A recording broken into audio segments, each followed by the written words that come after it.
bonjour, ou plus exactement bonsoir à tous ceux qui ont eu le courage de rester jusqu'à maintenant. La journée va être conclue, elle a été extrêmement riche. Comme cela a été dit par l'orateur précédent, c'est une journée où l'on a évoqué beaucoup de sujets qui sont extrêmement complexes, puisqu'on l'a vu, on a parlé de problèmes sociaux, de problèmes politiques à la limite, puisque dans tous les pays, les solutions qui sont apportées ne sont pas les mêmes. Bon, nous avons également au cours de cette journée, disons, dressé un panorama très complet. Ce que l'on peut déduire de ce panorama, et nous l'avions vu au Césé lorsque nous avions travaillé sur l'avis que vous avez pu trouver sur les tables en entrant, il faut faire la différence, disons, entre ce qui ressort de la pauvreté des gens qui sont en très grande pauvreté, en très grande difficulté, parce que pour eux, ce ne sont pas les solutions liées au surendettement qui peuvent être les bonnes solutions. Leur solution à eux, elle viendra d'une politique sociale, et on sait que les États ont des politiques sociales très différentes les unes des autres, et que surtout il faut que les États soient en mesure d'avoir ces politiques sociales. On sait qu'un certain nombre d'entre eux sont en très grande difficulté. On a entendu ce matin l'exemple de la Grèce, où il y a une partie de la population qui est tombée dans une trappe de pauvreté très rapidement, et de ce fait ça crée des problèmes, disons, pour apporter les solutions adéquates. D'où d'ailleurs, comme le disait Madame Kekeleki, le nombre de sans-abri qui existe à l'heure actuelle. De l'analyse de la situation qui a eu lieu ce matin, on voit que partout les problèmes, enfin le constat est le même. On sait par exemple que la période qui a précédé celle dans laquelle nous sommes, c'est-à-dire il y a environ 10 ans, où l'on avait soulevé des problèmes de crédit beaucoup plus importants encore qu'à l'heure actuelle, parce que les gens dans un certain nombre de pays souscrivaient jusqu'à 20 crédits absolument sans discernement. Il y avait une espèce d'engouement, la consommation paraissait facile, les gens s'endettaient facilement. Eh bien cette période-là, elle est révolue. C'est-à-dire que s'il y a encore des gens qui s'endettent inconsidérément, ça n'est quand même pas la majorité. Pour la majorité d'entre eux, le problème, ce sont des problèmes sociaux ou des problèmes que je vais qualifier d'inattendus, qu'il s'agisse du chômage, de la baisse des revenus, comment dirais-je, et aussi de toute la question du malendettement qui a été évoquée à plusieurs reprises. C'est-à-dire que lorsque l'on est une personne qui n'a pas de très gros revenus, on a des difficultés pour choisir son crédit. C'est-à-dire que très souvent, on en est réduit à prendre des crédits qui sont coûteux ou des crédits qui ne sont pas adaptés, disons, au type de financement que l'on devrait. On peut faire la différence, disons, entre le financement pour le quotidien et le financement pour des investissements qui sont, disons, plus faciles à expliquer. Ensuite, ce que l'on a vu aussi dans la journée, c'est que la typologie était la même pratiquement dans tous les pays. On a vu que pour beaucoup d'entre eux, alors que justement le surendettement était le fait de gens en difficulté, eh bien purement et simplement, il est devenu également un fait réel pour un certain nombre de personnes des classes moyennes. Et ça, c'est quelque chose d'extrêmement important parce que ça fait un changement. Et quant à la typologie, c'est-à-dire par l'âge cette fois-ci, eh bien on voit que de plus en plus de couches sont, comment dirais-je, concernées. Je vois ça pour moi qui ai travaillé dans cette question depuis très longtemps, qu'à l'origine nous avions des jeunes ménages avec des enfants la plupart du temps dans une phase d'équipement qui avaient souscrit des crédits, et aujourd'hui j'ai entendu ce matin à plusieurs reprises que la moyenne d'âge était de 50 ans, 55 ans, et alors là on parle tout à fait d'autre chose me semble-t-il. Donc, mais ceci étant, c'est une constante dans toutes les typologies sont les mêmes d'un pays à un autre, et ça je trouve que c'est très important. Alors ce qu'on a pu constater aussi au travers des déclarations des uns et des autres, c'est que si dans certains pays des mesures avaient été prises extrêmement importantes de manière non pas à régler les problèmes parce qu'ils ne sont pas réglés, mais à améliorer la situation des personnes qui sont dans cette situation, c'est-à-dire pour un certain nombre d'entre eux depuis 25 ans, le plus ancien d'ailleurs étant le Danemark et le deuxième étant la France, dans un certain nombre d'autres pays, eh bien à ce jour, peu de choses ont été faites, et ça c'est quelque chose qu'il faut souligner. C'est-à-dire dans ces pays où tout ne reste pas à faire parce qu'un certain nombre de choses ont été faites, vous avez essentiellement, disons, les règles relatives au crédit à la consommation qui s'appliquent dans toute l'UE, et ça crée, disons, et ça fait un certain nombre de règles intéressantes, disons, pour la protection des consommateurs. Il y a aussi la nouvelle directive sur les crédits hypothécaires, parce que dans un certain nombre de pays, il n'en existe pas à l'heure actuelle. Et on sait très bien qu'un certain nombre de personnes se sont endettées avec des prêts à taux progressifs et se sont retrouvées dans des situations épouvantables parce qu'en face de ça, le marché de l'immobilier se dégradait. Donc, véritablement, c'est quelque chose de très important. Donc, dans ces pays-là, quelquefois, disons, un peu, avec un peu disons, de moyens parallèles qui ont été mis en place, soit par des associations, formation, soit éventuellement par des professions. Eh bien, en réalité, il n'y a pas, disons, de réglementation de fond qui soit apparue. Donc, par conséquent, c'est quelque chose qui fait réfléchir et surtout, disons, nous, après les travaux que l'on a fait dans cette maison et où nous avons plaidé qu'il fallait qu'une directive soit élaborée. Pourquoi a-t-on plaidé cela après avoir fait cet examen exhaustif de la situation, en constatant justement ces disparités très importantes qui existent d'un pays à l'autre? C'est parce que l'on pense que d'ailleurs pour des raisons également économiques, pour des raisons sociales, il faut arriver à avoir sur l'ensemble de l'UE un système de protection des consommateurs dans ce domaine comme dans les autres qui soit, comment dirais-je, un système intéressant. Alors que devrait contenir cette directive selon nous? Je ne serai pas exhaustive parce que j'ai 5 minutes, donc par conséquent pour m'en tenir simplement aux choses les plus importantes selon moi en tout cas, je pense que cette directive devrait contenir la définition du surendettement parce qu'elle est à peu près claire pour tout le monde, mais ceci étant, il reste encore des détails sur lesquels il faut se mettre d'accord. En fait, la définition qui a été retenue à ce jour, c'est lorsque l'on ne peut plus, avec ses revenus, faire face à ses engagements. C'est quelque chose de simple, mais quand vous avez moins de revenus que vous n'avez de dettes, il est évident que vous êtes surendetté, ça. Et les dettes n'étant pas strictement bancaires, il ne faut pas l'oublier. Donc cette définition du surendettement, ensuite, il faudrait, disons, avoir un processus ou un procédé, des modalités qui permettent, comment dirais-je, de voir de quelle manière on amène les personnes soit à rembourser leurs dettes, si elles peuvent le faire. Alors là, il y a des tas de mesures qui peuvent être prévues, c'est-à-dire comme un effacement d'une partie de la dette, le règlement d'une autre partie de la dette. Tout ça, c'est quelque chose qui se discute, par exemple en France, dans une phase amiable, sachant qu'il existe une autre phase qui est une phase judiciaire. Et si les gens peuvent acquitter une partie de leur dette, eh bien à ce moment-là, ils l'acquitteront parce qu'il n'y a pas non plus, disons, de raison que certains payent pour les autres qui ont été quelquefois inconscients. Ensuite, faut-il mettre un système de faillite civile? Le mot a été prononcé ce matin, c'est-à-dire un effacement total de la dette pour des gens dont on constate que de toute façon, même en étant très très optimistes, ils n'arriveront jamais à rembourser. Véritablement, c'est quelque chose également qui est très important. Donc voilà, nous avons également un sujet qui a été évoqué rapidement ce matin par l'un des orateurs, c'est la question de l'habitation principale. C'est quelque chose également qui nous est apparu dans les travaux. Il faut absolument, de manière générale, arriver à disons, sous une forme ou sous une autre, préserver l'habitation principale. Donc, un encadrement des taux de crédit, c'est quelque chose de très important. Vous avez entendu ce matin ce que nous a dit notre ami roumain. Comme moi, je dois dire que je connaissais 35% dans certains pays, mais alors là, vraiment, les taux qu'il a annoncés, je n'en avais jamais entendu parler. J'ai répété ça en déjeunant ce midi, qui m'a dit à quelqu'un qui m'a dit « mais tu rigoles, c'est pas possible, une chose pareille ». Donc voilà. Ensuite, donc, également, disons, le fait de mettre, disons, au point un système pour calculer quels sont les taux usuraires. Ce matin, vous avez eu une présentation de ce qui est fait en France, mais ce n'est pas forcément l'exemple qui doit être, comment dirais-je, repris, mais néanmoins, cela fait réfléchir parce que quand même, nous avons réussi à avoir en France des taux qui, sans que se développe un marché parallèle, parce que ça a été évoqué ce matin et c'est quelque chose que l'on doit avoir en préoccupation. Mais donc, cette directive devrait contenir toutes ces spécifications et certainement d'autres que je n'ai pas le temps de vous citer ou qui ne me viennent pas à l'esprit à l'instant T.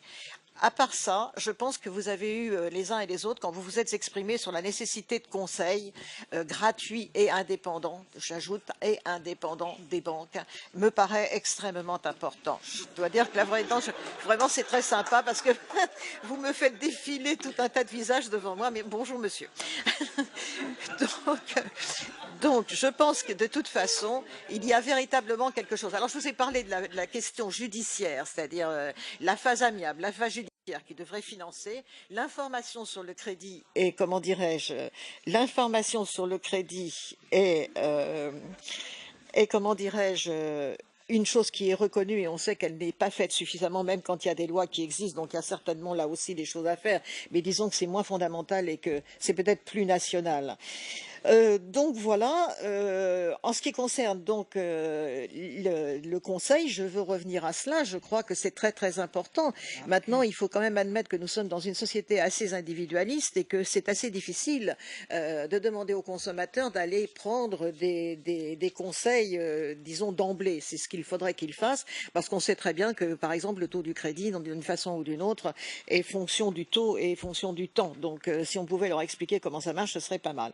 Et enfin, dans un deuxième temps, si l'on peut effectivement avoir ce conseil pour accompagner un certain nombre de personnes qui le souhaitent, parce qu'il ne faut pas oublier, on a parlé également du registre ce matin, il ne faut pas oublier qu'il faut que les gens adhèrent à un système que l'on veut créer. Si les consommateurs n'adhèrent pas au système de conseil que l'on met en place, eh bien purement et simplement, ils n'iront pas vers les gens qui le dispensent. Voilà.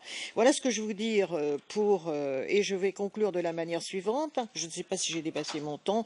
Je pense qu'il y a une chose qui a été très importante, qui a été dite ce matin à plusieurs reprises et pour plusieurs cas de figure, c'est celle de la volonté politique. S'il n'y a pas de volonté politique de régler cette question, il n'y aura rien qui sera fait. Il faut qu'elle existe au niveau des instances européennes et il faut qu'elle existe au niveau des instances nationales, puisque un certain nombre de pays l'ont démontré, ils ont déjà réussi à faire quelque chose, donc il n'y a absolument aucune raison pour que les autres ne puissent pas, en leur laissant le temps de le faire. Merci beaucoup.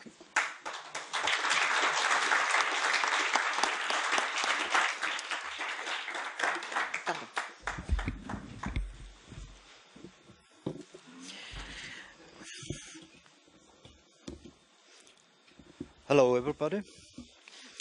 A lot has been said already. So what is left for me? I have 1,000 remarks, but I will only give a few points. The Romans killed the debtors.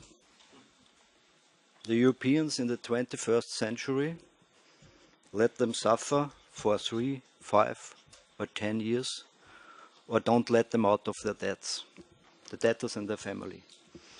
So I think everyone agrees that we have the more human culture than the Romans had. But what are the ways forward from this point to let families and people suffer if they're over-indebted and can't get out? Well, I think there are 5 points to mention. One is the products. What are the causes of over-indebtedness? And it's not only credit, but it's credit. And it's overdraft, and it's credit debit cards, and we have to make these products safe. This is one point. The other point is what Richard Ahlström mentioned many times, that debts have an influence on health, and it's not economic for our society to make people ill and to let them suffer and to give them psychological and physical pressure. And that's the fact, that's reality. We know from debt advice centers all over Europe. That's inhuman. What can be done? Personal bankruptcy legislation exists in some countries in a way it was presented today, but in some European countries there is not such a regime. And this has to be changed very soon. And this is also a reason for EU, Commission and Parliament to deal with this. My colleagues from Spain yesterday at our meeting said they are thinking about a legal personal initiative to have 1 million votes that the EU handles this problem and deals with it, and they want to force it because the tragedy and dramatic in Spain is that enormous that they see no other way to raise this to the EU level. So we will support them. We have some good practices. Yes, debt advice is cost effective. It is an investment, but it's not investment enough.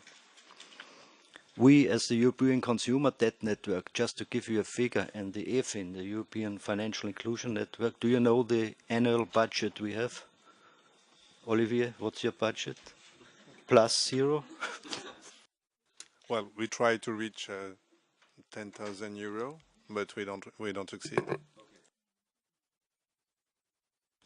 The ECDN reached already 10,000 euro.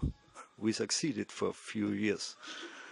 And what's the budget of the EESC? I don't know exactly. Do you know, Madame Mada? A few millions.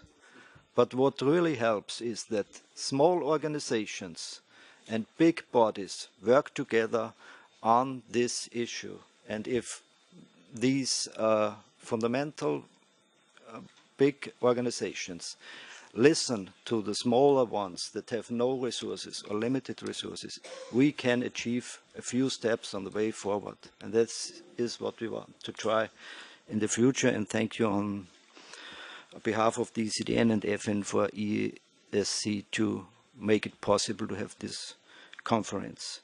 So that advice, prevention is necessary, financial education on national and EU level. Let's have national strategies, let's have EU strategies on these issues. Financial education is a topic at the moment, and we should take this history moment to implement such things and organizations. And finally, as Madame Mada already said, the political will. If there's a political will, there is a solution. And we have to ask ourselves, how can we influence this political will? This is the main question. And this can be by election, and this can be by the initiative of our friends in Spain. And then we will find forums, exchange of experience. We can have a conference like this, exchange of knowledge, and we can influence this political will. And this is the most important, to have ways forward from now where we are, where we let people and families suffer for years. Thank you.